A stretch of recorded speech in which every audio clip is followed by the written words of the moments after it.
Direção Nacional Quarentena prende no hal destruição ba produto siranebe tama e aeroporto, tamba contra decreto-lei quarentena.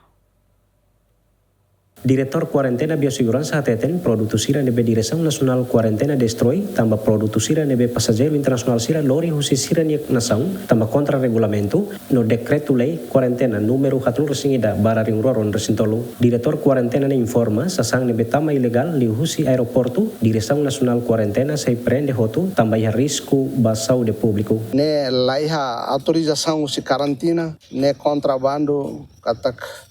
ne ya risco bot ba lori moras ba animal niniang diusinaan nomos lori moras plantação niniang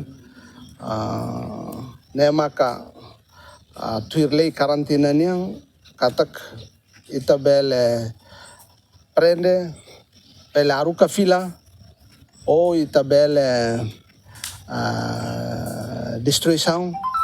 ou bele konda penalti ka multa kona koima nema ka durante ne karantina halau idane porta entrada outro ia fronteira nomos ia porto tibar nomos ba aeroporto dili awani idane maka ami ato ba público katak talo destruição laia documento será laia documento sanitário fitossanitário nebe garante kono ba produto sirane declara katak sasan sirane diak ba konsumo público nia sasan sirane seguro ne sasan sirane saudável ba konsumo público ne maka